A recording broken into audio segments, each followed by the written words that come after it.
All right, folks, we're getting ready to get into our topic for today and our discussion with our special guest, Miss Wilkins from the Justin Davis Foundation. Today, we're talking about our youth, saving our youth. You know, a lot of our youth are being destroyed just by the things that they see, the things that they hear, and the things that they're around. And on today, we want to raise some awareness and make you a little more alert as a parent, as a friend, a teacher, principal, minister, whatever you may be, just a citizen, a resident in your community. Just make you more alert on how you can help through helping the Justin Davis Foundation, whose mission and vision is to save our youth. So first of all, let me introduce you guys to Miss Wilkins. Good morning, Miss Wilkins. Good morning, ladies. Oh, should I say good day? Good day, absolutely. Yeah, good day. It is afternoon, isn't it? It's a good day because we're going to be playing this interview throughout the day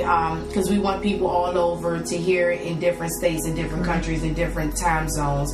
Because the goal is for us all to connect to help one another. Okay. So I heard about your foundation. I think someone emailed it to me and your story, and I was like, wow, okay, I need to interview them. I'm not sure I came across, but we don't interview many foundations. This may be the first one, so it grabbed my eye and caught my attention. Okay. So I'm glad to have you here in the studio today. Thank you. So how are you feeling today? I'm feeling great, actually. How was your drive? Actually, I didn't drive. I took the train. A little venture with my granddaughter. So did you get off at Brooklyn? Got off at Brooklyn. And walked up? Yes, So y'all had a little bit of exercise and today. that's exactly what I wanted, exercise. You know, let me let y'all know, God always connect me with the right. He don't just let no foolishness come up in this studio. Let me tell you, when Miss Wilkins came in, I sat beside her and I said, ooh, my back hurt. And guess what she said? Well, let me pray for her. Right then and there, I said, okay, God has sent her this way connection for a reason, because connections are for a reason or season. But I'm just so glad that when she said that, we're on the same page. Yes, ma'am.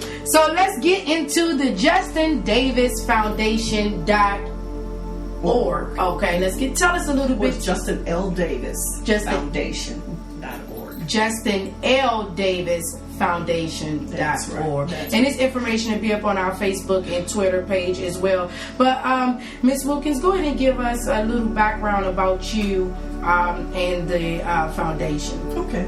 Well, first of all, let me just tell you that I've been working with inner city youth for 22 years. I did it both for the secular community as well as the Christian community. Okay. I established back in 2001 a 501c3 called Jesus the Spiritual Connection Christian Outreach Network.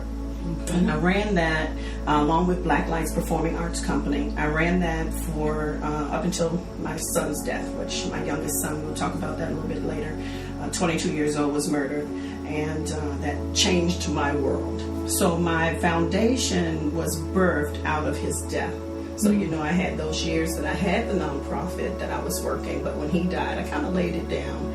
And I decided about a year and a few months later, after I went through my grieving process, Holy Spirit put something in my spirit to do to give me life again. Where there's death, there's always life. There's always life. There's always God life. has a plan, amen. So you said this foundation was birthed from your son's death. Yes. And is his name Justin? His name was Justin. Yes. Well, was Justin. And I heard you say he was 22 at the time of his death. Yes.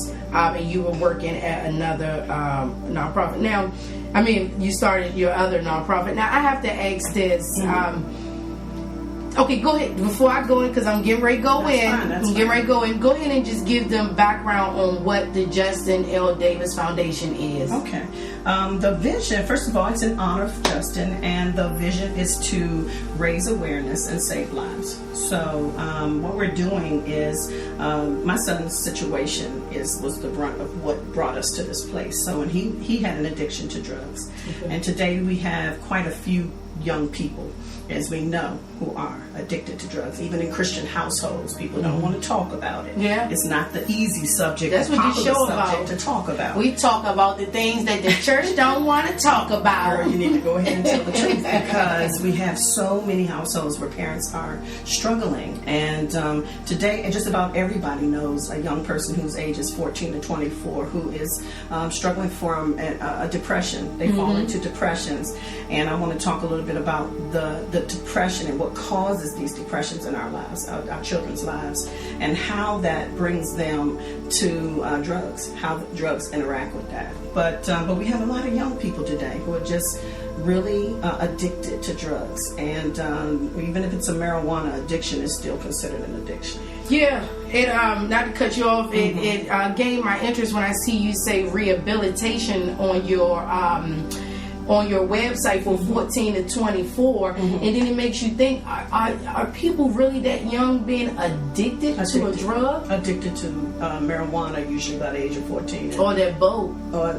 Which was my son's PCP problem. is what they call it. Exactly. PCP. Which was what took my son's mind, which led him to his death. And so yeah, that is a real serious issue that we're facing in the church as well as in the world. And, Now, go ahead. Do you mind giving us a little background on your son and how maybe it led up to that addiction? Sure. When he turned 13, first of all, my son was a funny, loving, caring, supportive, great Christian kid. He was raised in a Christian environment, very narrow environment. I was a minister all his life, and all he knew was what I provided, pretty much. And so, but in that little narrow environment that we had, he started, once he started school and everything, he started experiencing issues with his learning. And I want to just say that first, because a lot of our young, especially African American boys, they learn differently. And I think that we need to become aware of that as parents, that not all of them, some of them have the academic abilities to stay on task in school, but then there are those young men who are more athletic, or they've got the hands and the visual, but they're not so good with the audible. So the schools are not designed today to deal with the difference in the learning styles. Or do they even care? What dropped in my spirit, say it out loud and proud, is the broken system syndrome. Okay, we're facing a broken system syndrome, and all through the times that I was raising my son in the school system, I began to see where the breakdowns were, especially after you lose a child and you look back over minute by minute, moment by moment, you're looking back over their lives to try to figure out what happened that would lead him to this place in his life. The only thing that I could come up with was that we have a broken system syndrome. And I just wanted to say this because I heard you say you went back after you lost, or a parent losing a child. And I would like to say I've never experienced that, so I don't know. But I do have this saying that I always tell people about life. Okay, we as Christians and godly people say, okay, God is awesome, He's magnificent, our life was predestined, and blah, blah, blah.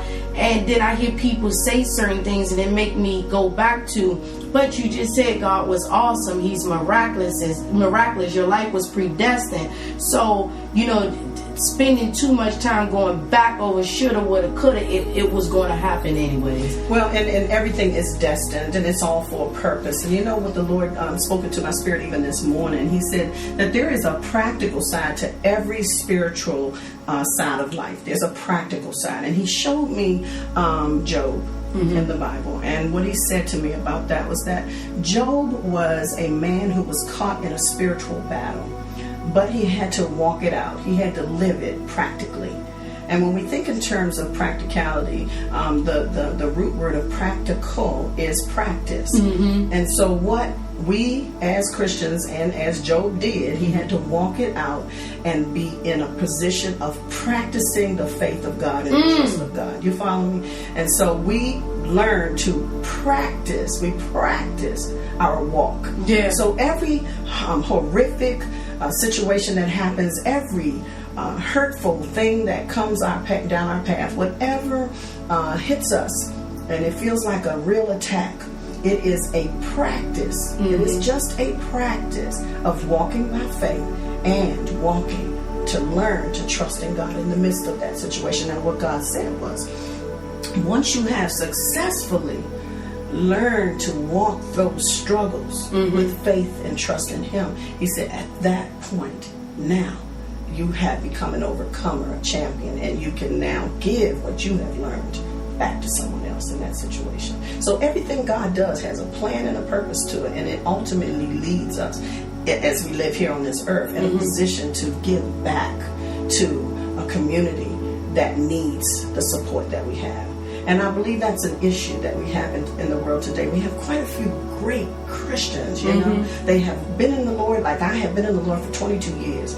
We learn in the church to live live our lives by faith, and we learn how to live by the Spirit, but we have to also learn how to apply our life in the practical of this world. And people grow to a place sometimes, I think, where they just love being in the Spirit, but when practical things hit their lives, they're sort of shaken. They're just really knocked off their feet, which I have to admit, my son's death knocked me off my feet. Literally, I had no desire to ever work with inner city youth again. None. But he knew you were strong enough to handle it. He evidently knew I was strong enough to handle it. And when I look back over that period of time, Lady Stubbs, and I see how the depth of darkness can enter into I was strong in God, but enter into your life in a way where it for that moment it seems like, you just want to give up. You just want to let go. You just want to say, no, I'm not going in. I'm not going on. But what God did for me, oh my God, I just, if I could take a minute since we done gone here, let's go there. They love us. I'm saying they love us going there, so let's go there. I remember, I actually, because I walk by faith, and I did that for 22 years, and I ran my organization in that faith mode. Many people would say she's a powerful, awesome woman of faith, and woman of God. But when that situation hit my life, my baby, when that thing hit my life, it changed me. And I have to say, I fought for about a year going into that spirit of grief, because grief is a spirit. Okay, and you try to avoid grief, because when you've learned to walk in the power of positive thinking, okay, grief has no place there. So you try to fight it. So you won't be down. So you do everything you know how to do to push that grief out. And I did that for about a year. And people were telling me along the way, Denise, you're going to have to grieve, Denise. You're going to have to grieve, Denise, And I didn't know what grief was. I had not felt that depth of grief ever in my life. But the day that the enemy, something happened, I don't have time to go into it, but it was another thing that happened a year later that kind of wiped me out again. Like something was snatched from me that looked like I was going to get it. My son's life was snatched from me. And then this situation happened a year later, and it looked like what was coming was snatched away from me. And that snatching had a effect that completely knocked me off my feet. I remember sitting in my bedroom on a Sunday morning. I had not going to church that morning. I was heavy. I was grieving. I was starting to go into my grief process. And I sat in that bed in my room, and the light was on, but it was the darkest room. When I looked out of my eyes, I saw darkness. And I heard in my ear, and I heard the enemy say, he said, curse God and die. Girl, I sat there for a few minutes, and I just really thought about it. And I was just thinking about cursing God. So you can die. And die. And be with my baby.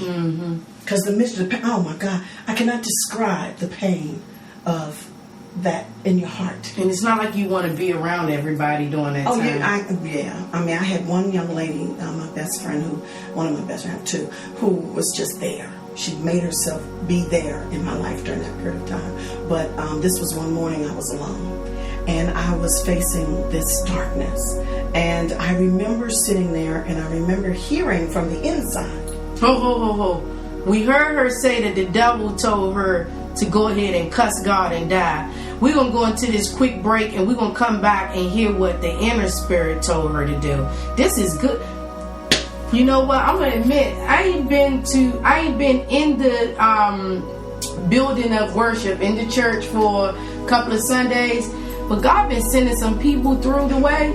that been preaching, like, I'm gonna send you. You ain't come in to get the message, but I'm gonna send it to you. God is good. We'll be right back. You're logged on to the Leap of Faith Network. Remember, you can learn more about Miss Wilkins at www.justinldavisfoundation.org. So log on, and we'll be right back with more of this interview.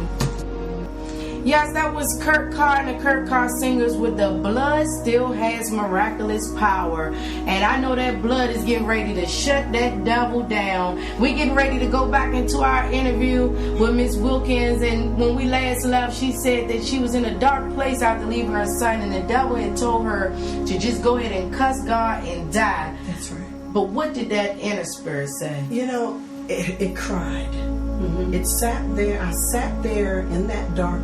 Well, the room had light, but it looked dark when I looked out of my eyes. And from the inside, I just heard, "Help me." My inside cried out, "Help me." So God had put enough in me to know that I needed help at that moment. And so as my inner man began to cry out for help, I didn't even open my mouth, but I could hear, "Help me." I noticed that things from that day on, gradually, it was a slow process, but it was a process that I saw manifesting, that God began to take me on a journey of coming back to life.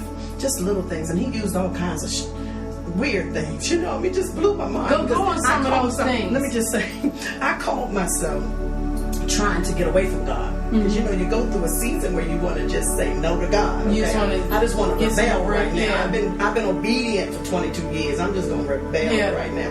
So I'm going to share some of those things. So one of the things that morning, actually, when I heard "Help me, help me," I got the strength to get out of the bed, and I said, well, I'm going to listen to Barbara Streisand. You know, she's a secular artist, right? Right. Well, girl, I put Barbara Streisand's CD that I had from years and years ago. I put it on, and as I put it on, I'm sitting there, and every single song that she sang about was about the Lord. Do you hear what I'm saying here? Oh, I hear you clearly. Papa, do you hear me? I'm like crying. Papa, do you hear me? I'm crying. I went through a period of time with that CD that, I just started listening to it all the time. Because even though I was trying to get away from God, I still was being led by God. Yes. One night my girlfriend called, and I said, I just need to get out. I don't care where we go. I said, it was New Year's Eve. I said, well, I want to go to a club. She said, you want to go to a club? What you said? Yeah. I said, I want to go. She took me. She said, okay, we're going to a club. She took me to some little dinky hole in the wall club, right? And so we got up in there, and I was just really, I said, I'm going to drink some wine. She said, you going to drink some wine? I said, I'm going to drink some wine. So it was late. We got there late, and they gave me a glass of wine. And when it was a dark room, you know how they have it in clubs. And so it was one of the oldies but goodie clubs. Okay. And so all of these the drink that they brought me, they put it on the table, and when I looked at it, the glass was dirty. Okay, so that turned me off. I couldn't drink the wine. Next thing you know, the people were playing music. I wasn't even paying attention to the music at first. And then as she and I were talking about me even being in a club, you know, and then all of a sudden they started playing gospel music at the midnight hour. They played. My girlfriend said, Denise, you know they only doing that because you up in here. I said, oh goodness, God, can't I just get away? But God was leading me back, and He was giving me, something to laugh about, something, in between the sorrow, in between the sad moments, He was giving me something to link hold of and say, you know what, He's just always going to be there in me. Yeah, and I got you, baby. That's what He said. I got you, baby. Well, I got you, baby. I got and, you, baby. And then so we went many months after that. I guess, let me see, December the 31st, and then about March was when I got the vision for Justin L. Davis Foundation. He just kind of dropped it in my spirit, and I was sitting on the couch, and by that time it had been a year and couple of months, and I had not done anything. I had friends who were coming over, they were washing my dishes, they were cleaning my house. I didn't have the strength to get up and do anything, and I was just really lazy by that time. I was just lazy. I just didn't want to live. I just didn't really care. Was he your only child? Actually, no, he was my youngest. Okay. I have a son who is actually, let me get it right because he'll tell me, 37. Okay. So, I have a daughter who's 30. So it was 3. It was 3 of them. But he was the infant. He was the baby. Oh wow, yeah. 22-year-old, and he and I were very close, you know. And I mean, you know, we had a very good relationship. He was very kind, like I said, very kind, gentle, funny, quiet, funny. He was a shy young man. He had a quiet comedian spirit, you know. And people just loved him. I mean, everybody loved him. He was just a really lovable person. Yeah. Now, so. with this foundation, would you say that this is something that he would have wanted you to do in honor of him? I definitely know he would have. In fact, they can go and read his story. It's online. But when he ended up, and you have to read the story, but he ended up in a mental institution off of that PCP, and it was a horrific experience for him. And but he was just about getting better when a young man walked in his room and strangled him to death. And so, but you know, I always thought Justin, out of all my children, really would have been the one to rise up to work with me in ministry, because he always loved the work I did. He actually did. He did. Absolutely. Absolutely. This wouldn't have been birthed without that occurring. Absolutely. And you know, so I heard you talk. Actually, we're going to go into another break, and we're going to get into were there any warning signs? Because right now we're moving into saving our youth, and saving our youth has to do with the parents, the teachers, the churches, the neighbors. Everybody has to participate so that we can save our youth. Absolutely. So you're logged on to the Leap of Faith show. I'm interviewing Miss Wilkins from the Justin L. Davis Foundation.org. Make sure you log on to the website to learn more. And we're just discussing saving our youth, which is very relevant in today's time, because our kids are killing each other, they're killing their parents, parents are killing children, and it's time to step up. So we're going to get into a brief break, and we'll come back with much more. Remember, you can dial us up at 202-813-3734 or comment on Twitter at LOF Network or Leap of Faith 2. Right back with much more.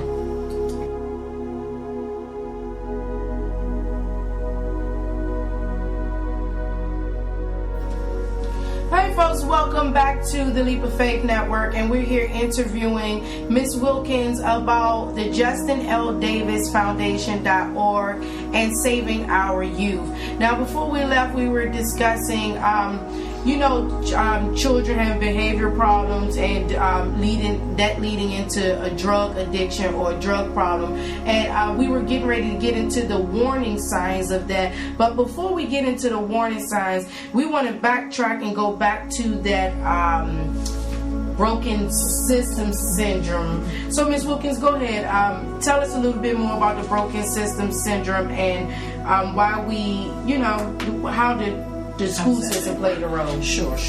Okay, the broken system syndrome basically is just the fact that our children travel through systems of the world, okay? And those systems of the world are, today, many of those systems are acting as stumbling blocks along the child's pathway to success. Mm-hmm. You know, many parents like myself, we raise innocent, wonderful children who become disarmed before they've even had the opportunity to discover their inner champion. Mm-hmm. So many parents are working diligently to build healthy children in society, but the world, the society that we live in is going in the wrong direction. And so from that, I would say, we got to be able to identify what are the broken systems. Yeah, I would definitely like to know what those broken systems are, because I have a child in a DC public school, and they're shutting down so many schools, and what are our children going to do? So go ahead and break it down. Okay. Well, let's start first of all by listening to the difference between looking at the difference between TV and music and what it was like back in, say, the 50s when I grew up, 50s, 60s, 70s.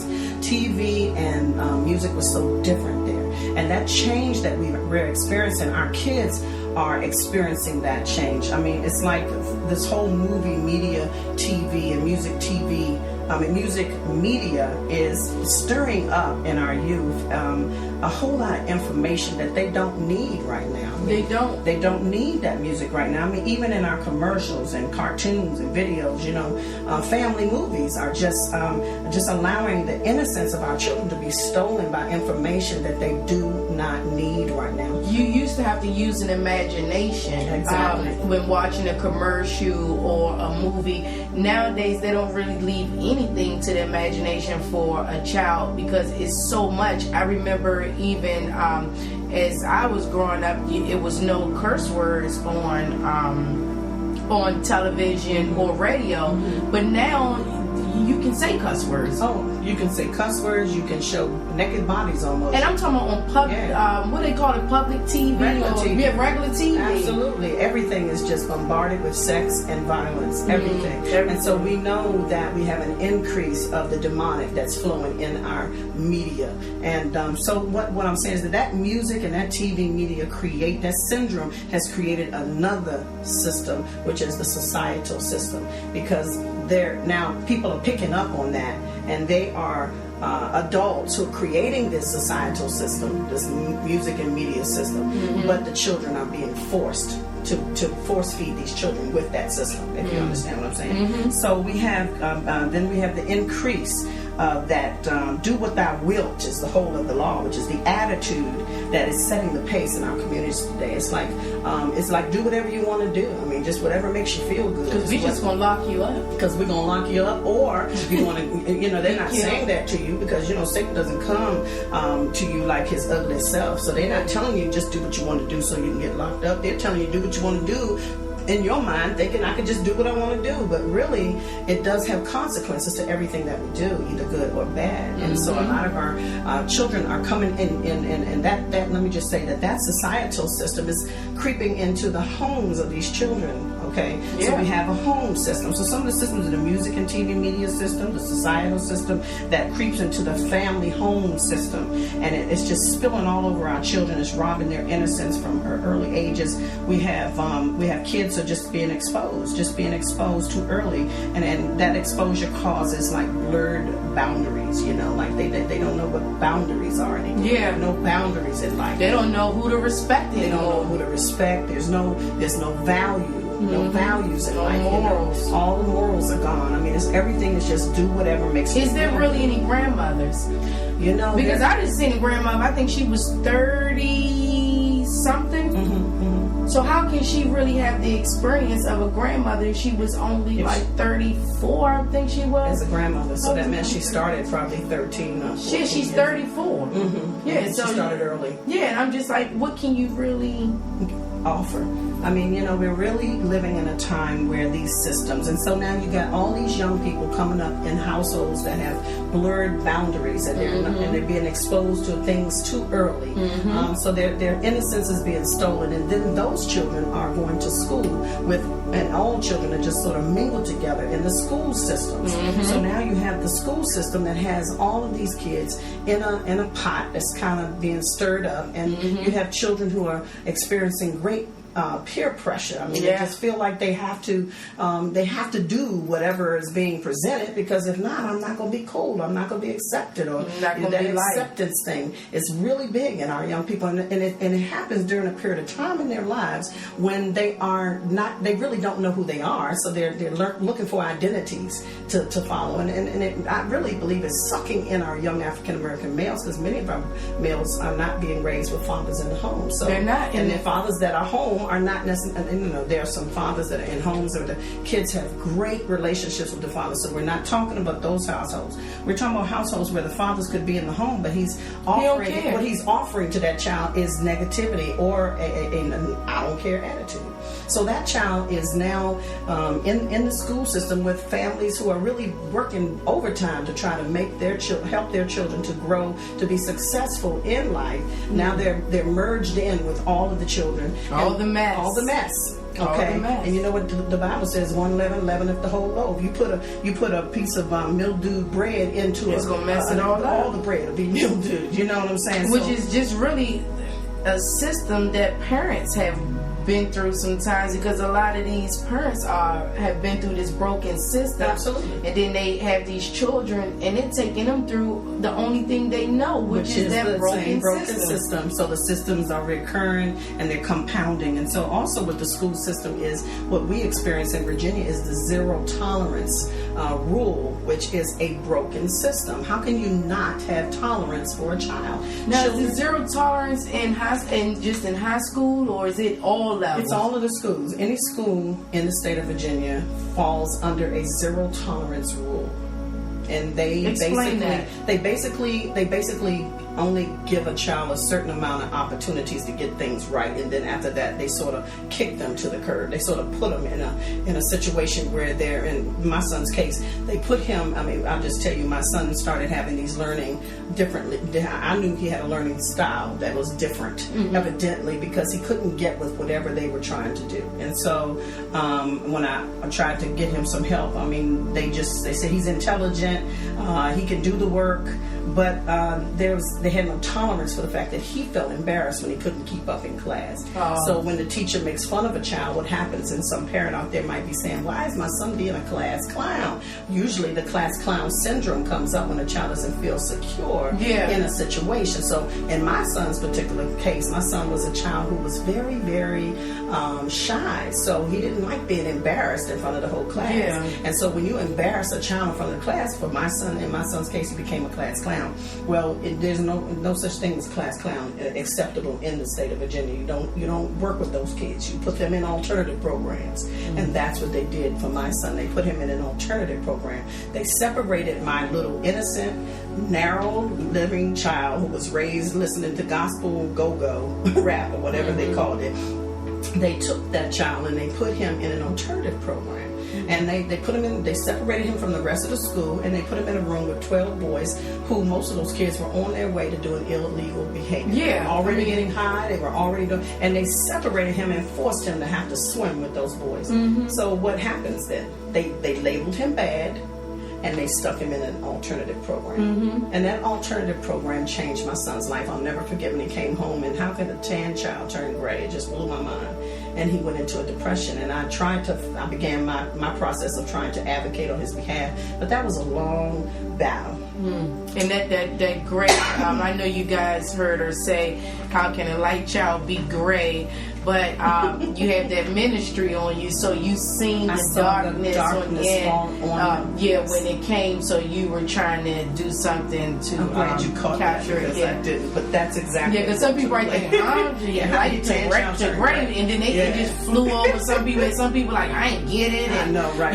But it's just that spirit that you saw on it. But I mean, this is good. This is good.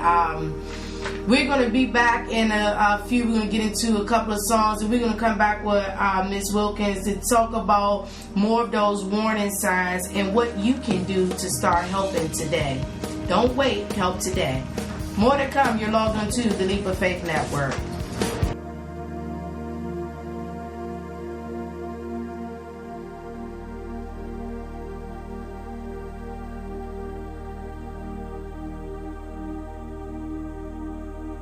All right, folks, we're back. That was Maurice McLeek with Come to Jesus, an independent gospel artist here on the network. Remember, we are the home of the independent gospel artists. So if you want your music played here on our network, all you have to do is email it in MP3 format only to worldoffaith@yahoo.com.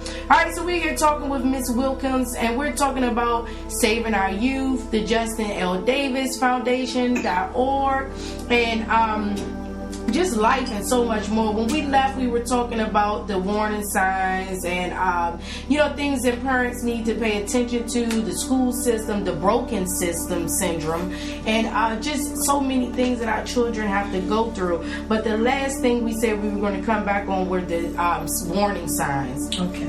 Well, I think that today parents are up against so much that the warning signs that kids are struggling a lot of times with what we're dealing with in our own personal life. We can't see it, and so I think some of the signs would be that they begin to withdraw from the family.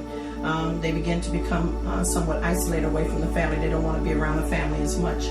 and when they become nonchalant and not caring too much about, say for instance, about what's going on in school anymore. They don't really want to be there. They don't really care to be there. They're pushing away. They're having a hard time when they are there, just trying to keep up. They don't really have the interest, so they don't keep up.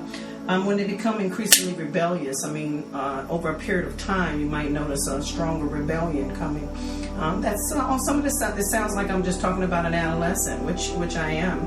But when it becomes more of an extreme, more than what you expect a normal teen to go through, then you're dealing with a child who's struggling in his identity or her identity. And we as parents know our children, so Exactly. you know when something is just not not normal for them. Not normal. Now, you were saying about even though the warning signs, and you knew that the school had a lot to do with it. Right. It wasn't just the school. I can't blame it all on the school. I have to say that there were a lot of different things that were going on in Justin's life. He had a breakdown in relationship with his father. He didn't have a strong relationship with his father.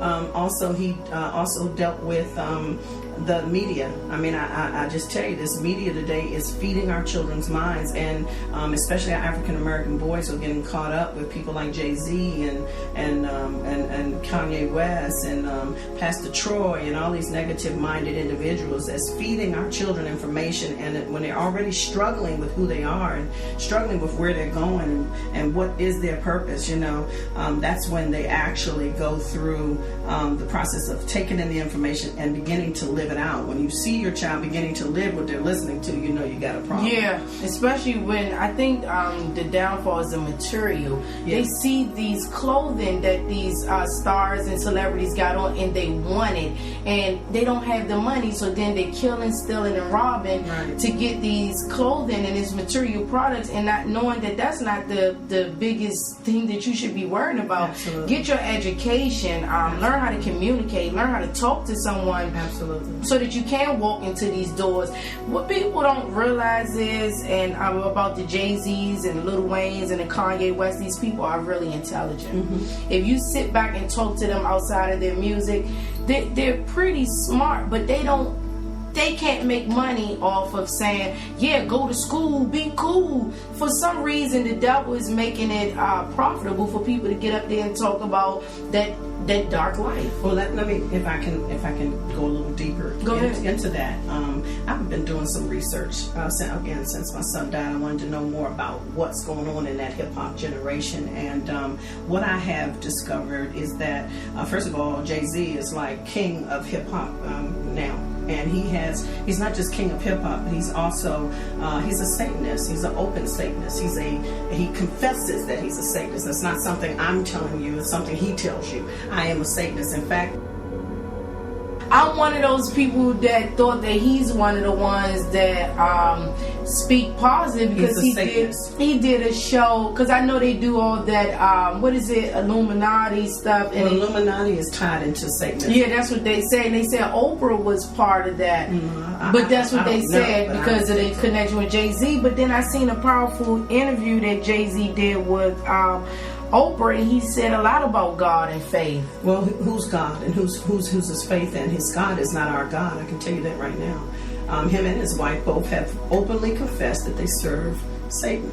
Openly confessed it. In all of his music, you can hear that he's telling you, I'm a Satanist. I'm a devil worshiper. Please send it to me. See, all right, we're gonna leave this alone, because you know these people on radio with this internet radio, they've been. Don't y'all email me about this. Don't y'all email me. They can do their own research. Do your own research. That's Don't you email me about this stuff, because this ain't the. In matter of fact, we ain't gonna let the devil take over this interview, because it's about Justin today and getting this together. Absolutely. But you know, my mind is peaked to no more, because do your research. I happen to I've never heard him say anything that was negative on his music, but see, I don't really. You don't really listen to it. Yeah. Okay, so how you going to hear it? Let me tell you something. Seek and ye shall find. Knock and the door shall be opened up to you. God I got so much to think about. I don't want to even know right now. I mean, I do want to know, but I got so much going on right now that may distract me from this faith building. I got to build faith. So let's stay focused. But we were talking about the music. It does matter. Yes, very much so. It's pretty trashy. It is very trashy. Pretty trashy. And when your children begin to actually begin to look like what they're listening to, then you know you've got a problem. Drugs are usually involved. But I will also say that my son's case, and I have to say this, I believe was an extreme case. So when you go online and you read his story, it was a very extreme situation. I hope that something like this doesn't happen to too many families. In fact, I'm doing things that I can do to try to prevent some things from having kids falling through the judicial system's cracks. But because again, that's a broken system as well. Yes, it is. What do you think we can do as parents to try to help to curb this, or to just fight for a better society for our youth? Well, I think we need to go back to the old African traditional saying, it does still take a village to raise a child. And today we're living in a time where Christians are getting visions and they're getting ideas and they're trying to do their own thing, and everybody's dividing and going about their own island that they're developing. But I believe we have to unite. We have to collaborate. We have to come together. We have to not be so isolated in our visions. We have to really support one another. And so that's one of the things that we're doing at Justin L. Davis Foundation. We want to build a coalition, so to speak, of people who see that we have a dying nation of youth, especially right now. Our focus is in those who are just totally captured by the drugs and alcohol addiction. We want to change those numbers. Okay, they're just, it's outrageous. 4.2 million children are on marijuana. And we're talking about the age range of 14 to 24. So we're not talking about just the 16-year-olds. We're talking about your little 14-year-old. No, we're talking about a 14-year-old. And we're talking about a 12-year-old too. We're talking about 12-year-olds. We're talking about young children. But by the time they get to be 14, some of them are already addicted. Okay. We're talking about addiction, folks. We're not talking about time to time. We're talking about addiction. And the thing is, if they start off at that age doing time to time, it will be eventually, if they don't stop, become an addiction. Because again, anything that you feel that you need is an addiction, and these kids need it. Yeah, they do. And nowadays, what people don't know is that the marijuana that we used to smoke back when I was young, and I smoked marijuana when I was young. My mama told me that before. It ain't the same as what y'all getting now. They put that stuff on it. Yeah, they putting chemicals in it. It is a fact that they are putting chemicals in the marijuana to keep them addicted. And so I'm just saying, parents have to become aware. I also want to bring out the fact, on a positive note, that we need parents, especially when you're in ministry. If you're a mother or father and you're in ministry, we got to put the balance in the ministry. Okay, because we know God first, family second, career third. We really want to do the God thing, because it's a new thing for most of us when we didn't. I wasn't raised really living for God, or hearing so much about God. So when I came to God, I was just overwhelmed by it. I just wanted to serve Him. I said, I'm gonna give God more than the devil got. They be on fire. You be on fire. People be on fire. Yeah, on that first, then it sometimes die down, sometimes it stay on fire. So the important thing here is that parents find the balance in their relationships with their children, because children interpret that to mean that you don't love me, you love the ministry more. So I want somebody to hear that today. My children might have struggled with that at times. Not Justin so much, because he always was right there. Mom, can I carry this? Can I do that? But my daughter has brought that out. And I'll be honest. I'm a parent who's just I'm taking the mask off, you could say. Hey, Steve Harvey said it. He said he went to church so much he just was ready to go to hell. He said that. And so we have to put a balance in it. And the earth is the Lord's and the fullness thereof. So we have to keep in mind that this whole world, God created it for our good. And so there are so many wonderful things, whether you have money or don't have money, you can find things to do with your family. We have to begin to find things to do with our family and engage our children in activities where we're just having fun time, or where my focus is on you and not on my ministry. You follow me? And I think that if we can capture our kids in the midst of all of what the negativity that's flowing around us, I think that we can save more youth. So I think that's a real big key that a lot of households aren't doing. People are so just driven away by the job, or the work at, going to work, and I gotta work, and then I gotta go to church tonight, and then I gotta go do this, and I got friends who call, and mama's on the phone all the time. And they gonna call I'm gonna tell you what it is too. The church gonna call Jesus on you when you don't do something for the church, or they gonna or that's the members. That's what you think. Yeah, that's what you think, or they gonna look at you wrong, or they gonna tell the pastor or something. You get all these thoughts in your head of what can happen if you're not doing this, if you're not doing that. Yeah. But you're right about that. You have to take time. Because you always say your foundation is your home, and church starts at home. Absolutely. Well, if that home isn't together and on one accord, then going to church really doesn't matter. No, because you've lost your children. Because you've lost. You down there shouting and jumping and falling down and spitting and snotting, and they children looking, sitting in the back. They in the back sharing notes, passing notes, and they ain't even got the Holy Ghost. You think they saved and sanctified because you bring it, because you feeling it, but they're not necessarily following you. And to be honest, at a certain age, church is born for kids. Or if they do, they get a little sleepy during the middle, about that 7-8-year-old. So I take my child to church, but I teach him other things about God, like being kind, going to the senior center, absolutely, getting active. Yeah, getting active in God. If you go to ministry and you got some fun time, then also take them with you when you go to do the fun ministry where you can turn it into, this is okay, mommy is showing you this love, and this extra money that we're going to spend today is because of the grace of God. Absolutely. And that we in the midst of it, we're going to stop and we're going to bless somebody with this donation, this seed or whatever, to the homeless person. See how mommy did that, and then it comes back. Absolutely. Which I did it the other day, and it came back tenfold, and my children was able to see how $10 can flip times 10 when you give what you really don't have. So my granddaughter's with me today, and I deliberately told her mom, get her dressed, she's going with me today. I could have left her with a girlfriend, but I decided I'm bringing her because she's an artistic child. This child is gifted. She's talented, and this is her art. The arts is what she does, So I said, well, I'm going to bring her with grandma and let her see what grandma's doing as far as the interview, because I want to pique her interest in things that are outside of what she might already know. So these are the things that I think more parents need to start doing. They need to think about bringing their children and engaging their children in activities both with the ministry as well as things that they're doing outside of the ministry, to the park, having crabs in the park, just some anything. Things that they want to do fun. Go and enter into their world. Their world. There you go. And I think once you develop that, and if you can start for a young mom, starting with a child, that's a great habit to create. And for parents who are have their children don't want to do, children never want to do, and when they get up older, they think they don't want to do it, but after they've done it, they enjoy themselves. They enjoy it. So you have to press past that time where they say, well, I don't feel like it. It don't matter whether you feel like it. We're going to do this as a family because I love you, period. And I think that's another key. Be an adult. Be the parent. That's right. Not the child. Not the friend. That's if your child is out of order, teach your child how to be in order, because that may mess something up with you. You go somewhere, your child don't know how to act. That's a reflection on you. Absolutely. And so they need to know that. And they need to know that. So that's another. Your children shouldn't override what you say. I see that so many times, and parents don't focus on that. So I think the first thing is getting that foundation in order, and everything and everybody else around that will fall into place. We're going to come right back with Miss Wilkins, and we're going to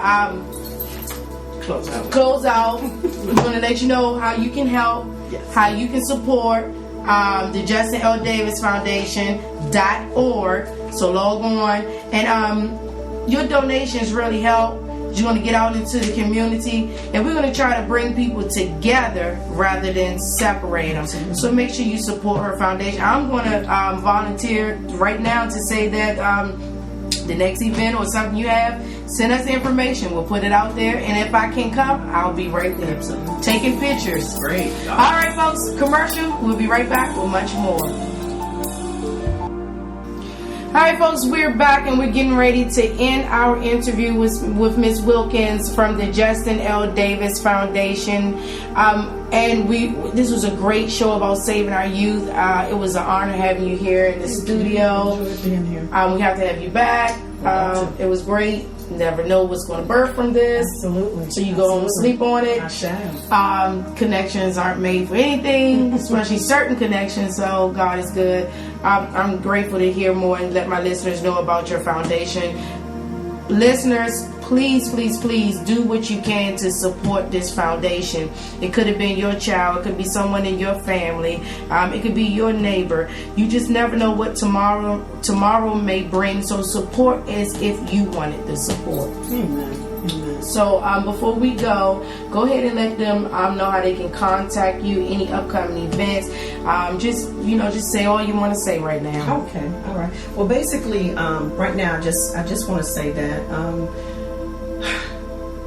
our children are dying, and it's the church's responsibility to become the answer, to become the solution to the problems. And right now, this drug and alcohol addiction issue with our youth is just choking out, the lives of young people. So we're attacking that, and in doing that, what our vision is to save lives by providing financial assistance to families who need help with the enormous cost of private detox and rehabilitation and aftercare services. We are becoming the bridge between compassionate sponsors, people who have a passion to help and to support youth who are drug and alcohol addicted and want to give their resources. We are also looking for philanthropists, people who have the money and want to invest in it. It costs approximately $60,000 to put a child through private detox and rehabilitation. That is a lot of money, but I believe the church has it, and I believe that we have it. The church has it. They have it for anything that they want. And now we need to want to put our children through private detox and rehabilitation and rehabilitate our children so that our children can become the champions that God has created them to be. And so we're set ourselves up as the bridge. The other thing is that we're looking to partner with people. We want first of all volunteers. We want to partner with volunteers, and I'm looking for if there are any other mothers or fathers out there who have lost a child to drugs and alcohol in any way, or to the judicial system in any way. Come and partner with me. This would be a great opportunity to show the hand of God in your life with purpose, give you purpose for living. Some people don't necessarily get a vision to birth something for themselves out of the death of their child, but God might be saying, you need to get connected with a group of people who have been through what you've been through, who can speak into your life and help you to grow past the suffering of grief and the pain and suffering of grief. So I want to partner with parents or who have dealt with this whole drug and alcohol addiction thing, so that we can begin to raise the kind of money that it takes to make a difference in the lives of our youth. Also, like I said, you can come to the website, go to the Apply Now. Now, I'll tell you that we're already begun taking letters and information from parents who have children who are drug and alcohol addicted and who would like to see their child be freed from that drug and alcohol addiction. We're raising money for them, so you can come and you can put your letters there, and that way we will read over letters, and as the money comes in, again, we're doing this on a sliding fee scale. So, we're going to talk to you more about the sliding fee scale. But right now, we want you to apply. Go to the Apply online at www.JustinLDavisFoundation and put your child's name.org. I'm sorry, and put your children's name in there. And fill out the information so that we can begin to look at the youth who we're going to target. And this is anywhere in the United States of America. So, we want volunteers. We're looking for philanthropists. We're looking for sponsors. We need people with skills. If you just have a heart and a passion to partner and become a part of the village that will rise up to help these young people who are suffering from drug and alcohol addiction. We really want to hear from you. And if 60,000 people donate just $1, we made $60,000 to take a child through. That's one child. Detox. Absolutely. So, I mean, any seed is worth it. Just plant it. You know, whether it's $2, $3, $5, $500, $5,000. You just never know if this situation and tables may turn. And this can happen to you, but at least you already planted your seed to know that everything is going to be okay. Absolutely. So log on to their website at JustinLDavisFoundation.org. Also, sending a shout out to, since this is internet radio, to detox centers all across the country. Yes. If you would like to partner with them, that would be or awesome. You can at least accept one child a year, then you're helping them to become one step closer to helping one child to live a better life. That's right. And that one family to break a cycle that can go down, or it can be lost in death. So this is, if you're across the country in any way you can help, feel free to log on to their website. Do you have a telephone number or anything else you want to drop? Sure, they can give me they can call me at 571-458-8309. That's 571-458-8309. And if I can send a shout out, I'd like to send a shout out first of all to Miss Pam. Miss Pam has been a supporter from the very beginning, since I've known her for 22 years. She was Justin's godmother, and she's still on it, doing her thing to help us. She's a secretary on our board. And then we have Donna Frazier, who is just been a life force in my life, an encourager since my son's death. I met her shortly after my son's death, and she's just been on my side and pushing me along the way. There are just so many. My son Gerald, I want to thank God for him, and my daughter Marquita, and my little granddaughter Zamaya, and all my family, who has just been such a great support. And there are others who have gotten on board, and I don't want to go into too many because I'll forget somebody, and I don't want to do that. Yeah, you don't want to start that. That's like giving out hugs in a room full of 50 people, and everybody looking like, you ain't hugged me, you ain't hugged me. Girl. And you know, people can read that in the wrong way, and I would hate for that to happen. You don't want to do that, but I did want you to give a shout out to those that you have been seeing daily. Absolutely. Because those type of things matter. You said your grandbaby name was Zamaya? Zamaya, you got any shout outs for us today? Okay, she's shy. Go ahead. I like to shout out to my mom and my dad. What makes them special? And your brother. And my brother. They're special to me because they're family, and I will always stick by them if they need help or anything. Awesome. And they stick by you, don't they? Yes. I know they got you in here looking all fashionable. She got her Jordans on. I ain't got a pair. Mama and Daddy, send me a pair of them pink jeans and a cute little shirt she got on with some shoes. I need a new outfit now. All right, well, it's been a pleasure having you guys here today. We're ending the show right now. We just need you to say something about faith or leave with an inspirational note to our listeners. Faith is truly the substance of things hoped for and the evidence of things not seen. Keep your focus. Know that God is with you always, that He loves you, and that He can turn every dark day to a bright day in a matter of a moment. All you have to do is continue to believe. Amen? We're signing off. See you guys tomorrow.